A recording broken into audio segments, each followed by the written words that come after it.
Bapak Ibu sukacita hari ini? Amin. Ya, puji Tuhan. Kalau kita bersukacita kan bagus kita. Kalau kita tidak bersukacita itu bahaya kita. Karena sukacita itu memberikan kita energi. Amin. Memberi kita kekuatan, memberi kita semangat, bahkan memberi kita kemampuan untuk mengalahkan sakit penyakit dalam tubuh kita. Itulah sebabnya Alkitab lebih banyak mengatakan bersukacitalah, bersukacitalah, dan bersukacita. Jangan bilang bagaimana mau bersukacita Pak, banyaknya beban hidup. Jangan. Karena orang yang percaya kepada Tuhan, mereka bersukacita bukan karena mereka tidak punya beban, bukan. Tapi mereka bersukacita karena mereka punya pengharapan di dalam Yesus. Itulah sebabnya iman kita kepada Tuhan itu harus jelas dan pasti. Karena itu yang membuat kita bersukacita. Amin. Puji Tuhan. Kita langsung saja buka firman Tuhan yang saya persiapkan di dalam 1 Petrus pasal yang kedua ayat pertama hingga ayatnya yang ke-10. 10 ayat. 1 Petrus pasal yang kedua ayat pertama hingga ayatnya yang ke-10. Saya akan bacakan buat kita semua. Bapak Ibu bisa memperhatikannya secara baik, menyimaknya, merenungkan baik-baik karena firman Tuhan ini sungguh luar biasa. Perikopnya di sini, Yesus Kristus batu penjuru. Karena itu, buanglah segala kejahatan, segala tipu muslihat, dan segala macam kemunafikan, kedengkian, dan fitnah. Dan jadilah sama seperti bayi yang baru lahir, yang selalu ingin akan air susu yang murni dan yang rohani, supaya olehnya kamu bertumbuh dan beroleh keselamatan, jika kamu benar-benar telah mengecap kebaikan Tuhan.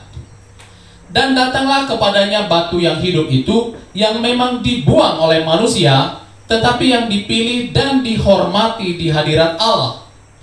Dan biarlah kamu juga dipergunakan sebagai batu hidup untuk pembangunan suatu rumah rohani bagi suatu imamat kudus, untuk mempersembahkan persembahan rohani yang karena Yesus Kristus berkenan kepada Allah.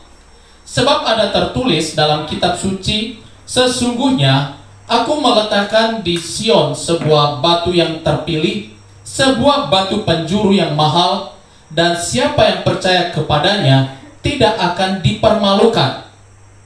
Karena itu bagimu yang percaya ia mahal, tetapi bagi mereka yang tidak percaya, batu yang telah dibuang oleh tukang-tukang bangunan telah menjadi batu penjuru, juga telah menjadi batu sentuhan dan suatu batu sandungan. Mereka tersandung padanya karena mereka tidak taat kepada firman Allah, dan untuk itu mereka juga telah disediakan. Tetapi kamulah bangsa yang terpilih, imamat yang rajani, bangsa yang kudus, umat kepunyaan Allah sendiri, supaya kamu memberitakan perbuatan-perbuatan yang besar dari Dia yang telah memanggil kamu keluar dari kegelapan kepada terangnya yang ajaib. Kamu yang dahulu bukan umat Allah, tetapi yang sekarang telah menjadi umatnya, yang dahulu tidak dikasihani, tetapi yang sekarang telah beroleh belas kasihan. Demikianlah firman Tuhan. Bapak Ibu berbahagia, amin. Ya, puji nama Tuhan. 2 minggu yang lalu saya menyampaikan tentang firman Tuhan bahwa alam maut tidak menguasai umat Allah. Kalau Bapak Ibu masih ingat, alam maut tidak menguasai umat Allah. Alam maut itu berbicara tentang penguasa dunia yang jahat ini, atau segala macam kejahatan yang ada di bawah kolong langit. Dan Yesus mengatakan bahwa umat yang Dia letakkan di atas dasar batu karang yang teguh itu tidak akan pernah bisa dikuasai oleh alam maut. Segala bentuk kejahatan, Bapak Ibu sebut saja kejahatan itu dalam hati, bahwa semua itu tidak akan menguasai umat Tuhan. Kenapa? Karena umat Tuhan itu didirikan di atas batu karang yang teguh, yaitu Yesus Kristus yang ada di dalam pengakuan Petrus waktu Yesus bertanya, menurut kalian siapakah aku ini? Yesus bertanya kepada muridnya waktu itu. Petrus bilang apa? Engkau adalah Mesias. Mesias itu berbicara tentang yang diurapi oleh Allah. Kata urapi itu berbicara dipenuhi oleh Allah. Dan itu bisa dijelaskan oleh Paulus di dalam Kolose pasal 1 ayat 19. Di situ dia bilang bahwa seluruh kepenuhan Allah yang Maha Kuasa itu berdiam di dalam Yesus. Jadi dengan kata lain, pengakuan Petrus tentang siapa Yesus itu adalah yaitu Allah yang datang dalam rupa manusia. Nah, di atas pengakuan itulah umat Allah didirikan. Jadi kalau kita melihat sepintas dari hal itu, Bapak Ibu yang dikasihi oleh Tuhan, sebenarnya orang yang percaya kepada Yesus itu adalah orang yang mengaku bahwa Yesus itu Allah yang datang dalam rupa manusia. Dan orang yang mengaku itu Allah mau tidak berkuasa atas mereka. Kenapa? Di dalam pengakuan itu ada wibawa, otoritas, dan kuasa Allah. Dan kuasa Allah itu tidak bisa kalah oleh penguasa yang ada di dunia ini. Karena Allah itu di atas segalanya. Amin. Yang kelihatan maupun yang tidak kelihatan itu di bawah kakinya Allah kita. Amin.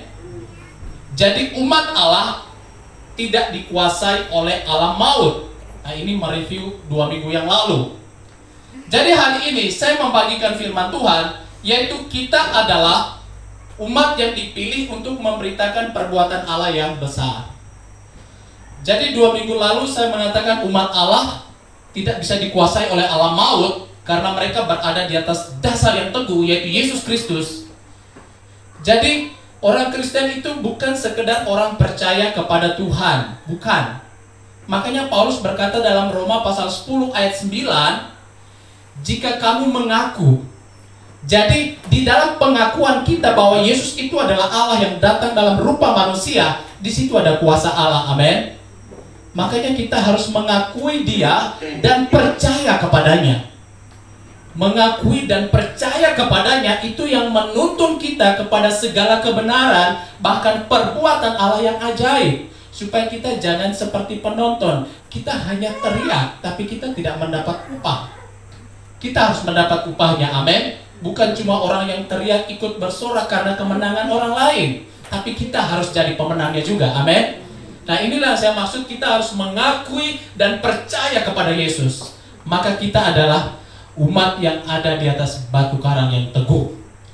Jadi firman Tuhan hari ini di ayat 9 dia katakan begini, tetapi kamulah bangsa yang terpilih, imamat yang rajani, bangsa yang kudus, umat kepunyaan Allah sendiri, supaya kamu memberitakan perbuatan-perbuatan yang besar dari Dia atau dari Allah yang telah memanggil kamu keluar dari kegelapan dan kepada terangnya yang ajaib.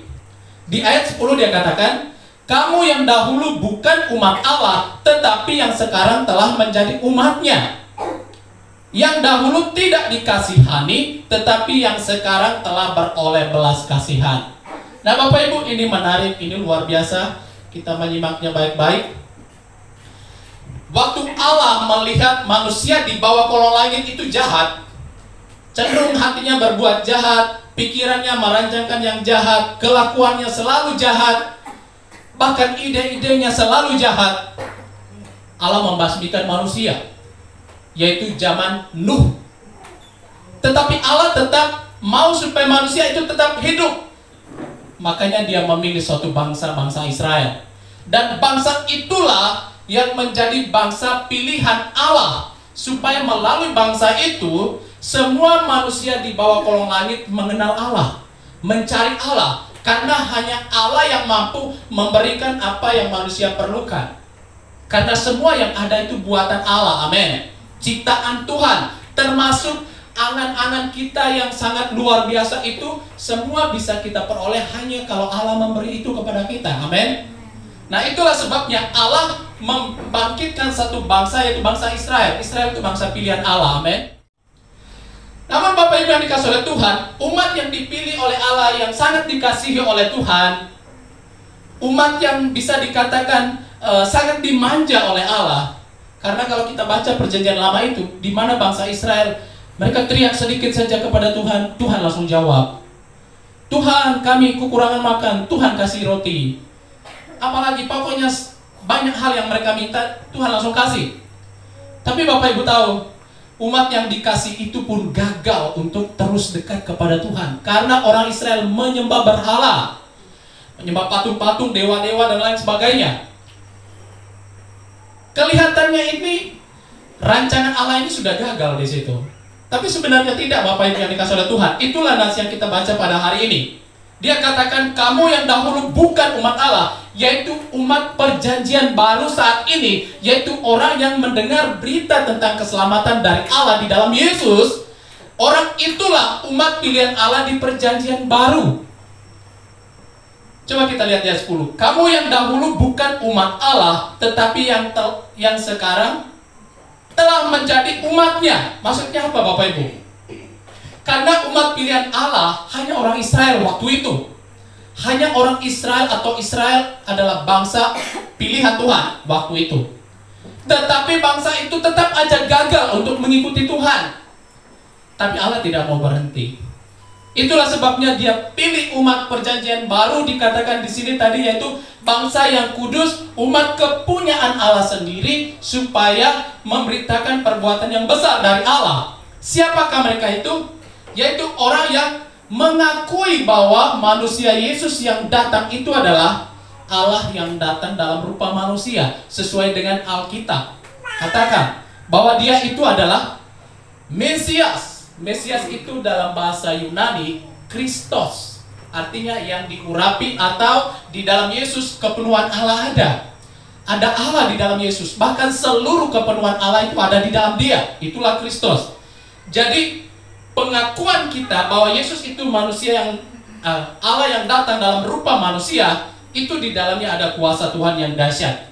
Dan kita itulah yang dikatakan umat yang dipilih di akhir zaman. Jadi kalau dahulu Allah memilih bangsa Israel, itu udah lewat. Bangsa Israel sudah gagal. Tetapi Allah tetap memilih kita di akhir zaman ini. Jadi Bapak Ibu, kepercayaan kita sebagai orang yang percaya kepada Yesus hari ini, itu adalah pilihan Allah, bukan karena kemauan kita. Makanya Alkitab katakan, bukan kamu yang memilih aku, tapi aku yang memilih kamu. Artinya mengikuti Yesus, itu harus menyalibkan kedagingan. Amin. Mengikuti Yesus, kita harus meninggalkan dosa. Mengikuti Yesus, kita harus bertobat sungguh-sungguh. Itulah mengikuti Yesus. Nah, inilah yang diajarkan oleh Petrus di sini, Bapak Ibu Saudaraku yang dikasihi oleh Tuhan.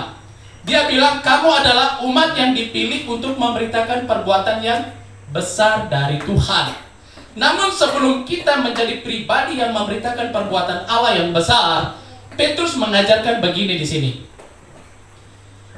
Di ayat 3 dia katakan begini, jika kamu benar-benar telah mengecap kebaikan Tuhan, jika kamu benar-benar telah mengecap kebaikan Tuhan, ini sebuah pernyataan untuk mengingatkan bahwa kita yang sudah mengalami kebaikan Tuhan. Saya yakin kita semua mengalami kebaikan Tuhan, amin. Petrus katakan, jika kita mengalami kebaikan Tuhan, maka di ayat 1 dia katakan, buanglah segala kejahatan, segala tipu muslihat, segala macam kemunafikan, kedengkian, dan fitnah. Kenapa itu harus dibuang? Karena waktu kita dipilih menjadi umat Allah, kita itu tidak diubah posisi kita. Dalam arti, kita itu manusia yang memiliki latar belakang jahat, suka fitnah, munafik, dan lain sebagainya yang diwariskan oleh nenek moyang kita Adam, itu tidak bisa diubah. Sama seperti seorang petani tapi bergelar sarjana, tiba-tiba dia jadi DPR. Kira-kira waktu dia petani pemalas, waktu jadi DPR jadi rajin nggak? Pasti masih ada sifat malasnya. Tergantung dia memutuskannya aja. Nah, inilah yang dimaksud Petrus di sini.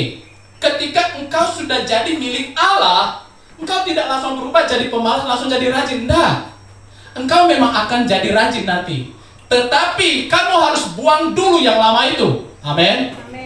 Jadi Petrus mengatakan, kalau memang kamu di ayat 3 tadi benar-benar telah mengecap kebaikan Tuhan, artinya orang yang mengaku menerima percaya Yesus, tentu mereka mengalami Tuhan dalam hidup mereka. Dan kalau itu terjadi, buanglah kejahatan. Di ayat 1, tipu muslihat, kemunafikan, kedengkian, dan fitnah. Karena kemunafikan itu sudah tidak ada gunanya lagi bagimu. Amin. Karena yang akan memberikan kebaikan kepadamu Tuhan. Amin. Yang memberikan kita pertolongan juga Tuhan. Yang menyembuhkan kita juga Tuhan. Jadi kejahatan, kemunafikan, iri, benci, dan dengki, dan lain sebagainya itu tidak bermanfaat buat orang percaya. Amin. Sebelum kita berbicara tentang orang percaya, orang biasa saja kalau dia pelihara yang namanya benci, sakit hati, munafik, itu juga tidak ada gunanya buat dia. Apalagi kita orang percaya. Jika kita memelihara itu, kita sedang ada di tempat terang atau ada di keramaian, tapi mengalami kesepian. Bapak Ibu, kenapa? Karena kita sudah dipilih oleh Allah, tapi kita masih pelihara yang lama. Buanglah segala kejahatan, karena kejahatan itu hanya dimiliki oleh orang yang tidak percaya Allah. Kenapa dia jahat? Karena hanya dengan berbuat jahat dia bisa memenuhi apa yang menjadi hasratnya. Amin. Bapak Ibu, kenapa orang korupsi? Karena dia ingin uang banyak. Karena hanya dengan cara begitu dia bahagia. Nah, itu orang di luar Tuhan. Tapi beda orang yang sudah dipilih oleh Allah. Mereka akan bahagia bukan karena kerja kerasnya dengan tipu muslihat dan kemunafikan dan lain sebagainya, tapi karena Tuhan. Itulah sebabnya Petrus bilang, kau sudah dipilih Allah ya bro ya. Bulan ya, kau sudah dipilih Allah ya. Baik kau nak ya, kata firman Tuhan kan. Tapi ingat ya, kamu masih punya kebencian loh dulu.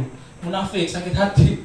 Kau harus buang itu, buang. Nggak usah kau simpan, karena tidak ada gunanya lagi buatmu. Nggak ada sama sekali gunanya.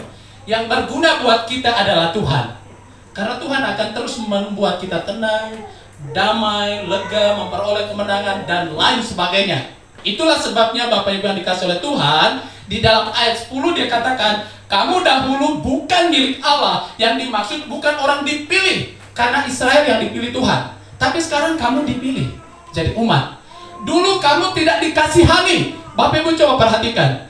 Waktu Allah menyuruh bangsa Israel bunuh orang itu pun sampai binatang dia bunuh. Artinya di luar bangsa Israel tidak dikasihani oleh Allah. Kata kasihani ini berbicara tentang charis yang pernah saya bahas minggu lalu. Dalam bahasa Yunani charis artinya kemurahan Allah. Jadi orang yang sudah dipilih Allah di dalam perjanjian baru, yaitu orang Kristen hari ini. Yang saya maksud Kristen itu adalah yang betul-betul mengakui dan menerima percaya Yesus. Mereka itu sekarang itu memperoleh kemurahan Allah, memperoleh belas kasihan Tuhan dan kasih karunia Allah. Jadi mereka tidak akan ditolong oleh tenaga mereka, tapi kasih karunia Allah yang menolong mereka. Itulah sebabnya Petrus katakan, buang itu tidak ada gunanya, buang. Karena orang percaya zaman sekarang adalah umat kepunyaan Allah yang dipilih di akhir zaman. Setelah kita tidak ada umat yang baru, karena Yesus datang setelah kita. Itulah sebabnya orang Kristen sebenarnya orang yang berada di akhir zaman. Amin. Oleh sebab itu Bapak Ibu, mari perhatikan apa yang kita pegang, kita imani. Jangan sampai sia-siakan.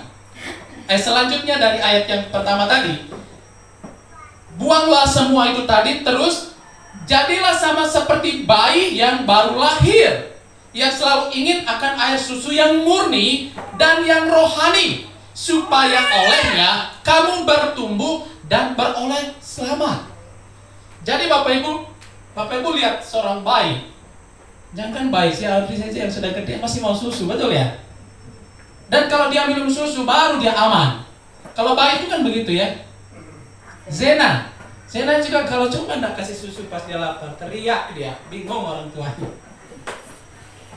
Jadi bayi itu selalu menginginkan susu. Kenapa? Dengan demikian dia akan bertumbuh, dia jadi besar. Dan orang yang percaya mengecap kebaikan Allah, dia selalu mau dengan makanan-makanan yang sehat, makanan yang rohani, agar dia bertumbuh. Dan dia katakan apa? dan datanglah kepadanya atau kepada batu yang hidup itu. Siapa ke batu yang hidup itu? Yaitu Yesus Kristus. Tujuannya apa? Supaya kamu juga menjadi batu untuk membangun kehidupan rohani. Jadi Bapak Ibu dikasih oleh Tuhan, orang yang dipilih oleh Allah itu dipersiapkan untuk memberitakan perbuatan yang besar dari Allah. Dan sebelum mereka memberitakan perbuatan itu, mereka harus dibangun menjadi rumah rohani. Kita ini rumah rohani. Amin. Bukan rumah jasmani. Kita hanya berkemah dalam tubuh jasmani. Tetapi kita ini manusia rohani sebenarnya. Kalau kita menyangka hal itu sama dengan kita menolak Allah sendiri. Dan kalau kita menolak itu, berarti kita lebih memilih binasa tanpa kita sadari. Jadi Petrus mengajarkan, kamu yang dipilih, itulah sebabnya kamu harus terus datang kepada Dia sang batu yang hidup itu, yaitu Yesus Kristus. Tujuannya apa? Supaya kita juga menjadi rumah rohani, di mana kita mempersembahkan sesuatu kepada Allah, karena Yesus Kristus sudah berkenan kepada Allah. Kalau Yesus tidak berkenan di hadapan Allah, maka sia-sia juga kita beribadah hari ini. Kalau Yesus itu tidak dihormati oleh Allah, diterima di sisi Allah, maka kita orang Kristen di seluruh dunia, maksudnya itu sia-sia kita beribadah. Tetapi kebenarannya adalah Yesus benar-benar dihormati di hadapan Allah, dihargai oleh Sang Bapa. Itulah sebabnya kita juga harus menjadikan diri kita batu yang hidup untuk membangun rumah rohani, di mana kita bisa mempersembahkan persembahan yang kudus kepada Allah. Jadi orang yang dipilih untuk memberitakan perbuatan yang baik dari Allah, mereka itu selalu datang kepada Dia, yaitu batu yang hidup itu, Yesus Kristus. Dan yang terakhir, di dalam ayat yang ke-7, karena itu bagi kamu yang percaya, ia mahal. Kita mulai ayat 6. Sebab ada tertulis dalam kitab suci, sesungguhnya aku meletakkan di Sion sebuah batu yang terpilih, sebuah batu penjuru yang mahal, dan siapa yang percaya kepadanya tidak dipermalukan. Bahwa orang yang percaya kepada batu penjuru itu, yaitu Yesus, itu tidak akan dipermalukan. Mungkin orang akan menganggap, sudah kenal lo. Nah, mungkin ada yang mengatakan begitu. Tetapi orang yang percaya kepada Yesus itu tidak dipermalukan. Dan di ayat 7 dia katakan begini, karena itu bagi kamu yang percaya, Ia atau Yesus Kristus itu mahal. Itulah sebabnya orang percaya kepada Yesus dan orang tidak percaya, itu kemuliaannya beda. Kemuliaan orang yang di dalam Yesus adalah jika dia terus beribadah kepada Tuhan. Tapi kemuliaan orang di luar Yesus adalah jika dia bersuka cita terus dengan dunia ini, dia bahagia. Tapi beda dengan orang dalam Yesus. Makanya dia katakan, karena itu bagi kamu yang percaya, batu itu, Yesus itu adalah mahal. Tetapi bagi mereka yang tidak percaya, itu hanyalah batu yang dibuang oleh tukang-tukang bangunan, batu penjuru, batu sentuhan, dan suatu batu sandungan. Itu bagi yang tidak percaya. Dan mereka tersandung padanya karena mereka tidak taat kepada firman. Bapak Ibu tahu bahwa yang tidak taat kepada firman ini bukan orang di luar umat pilihan, tetapi umat pilihan Allah, yaitu bangsa Israel, yang mungkin juga mendengar berita tentang Yesus, tetapi mereka tidak taat kepada firman. Jadi poin yang ketiga, bahwa orang yang dipilih untuk memberitakan perbuatan yang besar dari Allah adalah orang yang menaati firman Allah. Amin. Orang yang menerima firman dan taat kepada firman itu. Bapak Ibu, saya selalu berdoa begini dalam hati. Bukan dalam hati sih, maksudnya ketika berdoa sendiri atau sama istri saya, Tuhan beri kami kemampuan Tuhan, agar mulut dan sikap kami memperlihatkan firman. Kenapa? Karena memang kita tidak bisa, Bapak Ibu. Kalau kita katakan, tidak mungkin aku bisa taat kepada firman, itu bukan tidak mungkin, memang tidak bisa. Tetapi kalau Tuhan yang ada dalam diri kita, itu yang membuat kita mampu. Karena Tuhan sumber keselamatan itu, Dia juga yang akan membawa kita kepada keselamatan itu.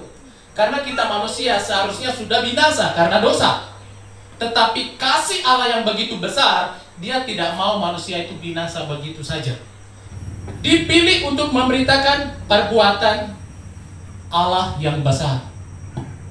Dan untuk menjadi pribadi ini, kita harus betul-betul membuang kita punya manusia yang lama. Amin.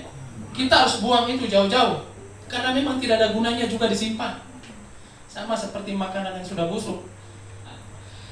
Sebagai kesimpulan dari firman Tuhan ini adalah, kita, orang yang mengakui dan percaya Yesus hari ini, kita adalah orang terpilih sebagaimana Yesus Allah memilih bangsa Israel.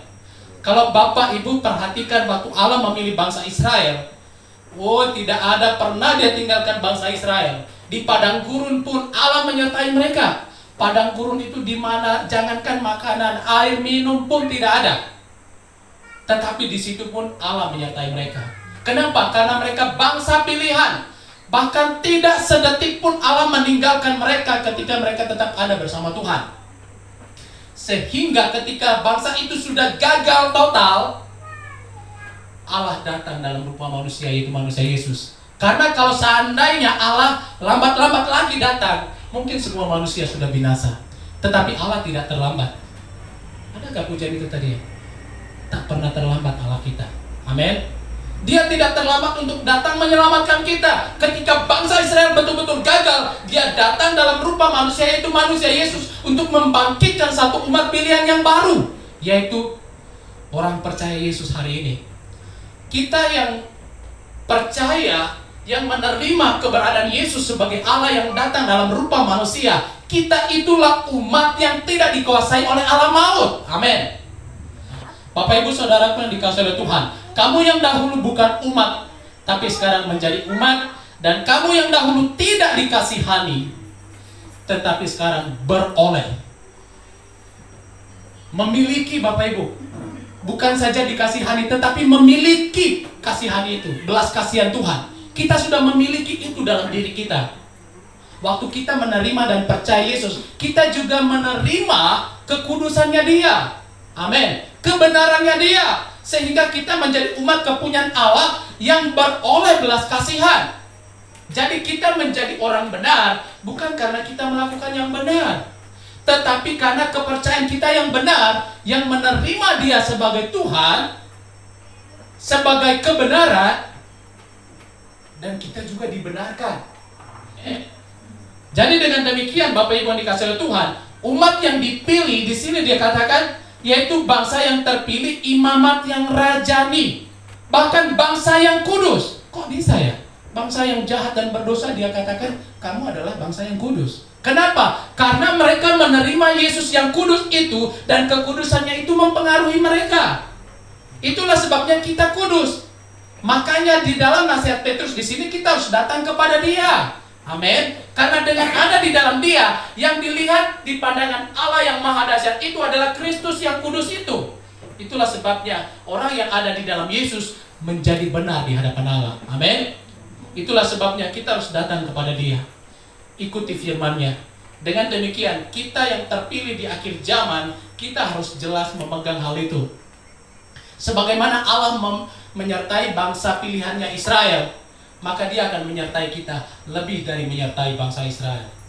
Mari kita tundukkan kepala, kita berdoa. Bapa yang baik, kami percaya kedaulatan, kehebatan, kebesaran-Mu sanggup melakukan perkara dahsyat, bahkan maha dahsyat di dalam hidup kami. Kami percaya ya Tuhan, dan kami bersyukur buat firman-Mu yang mengajar, mendidik kami,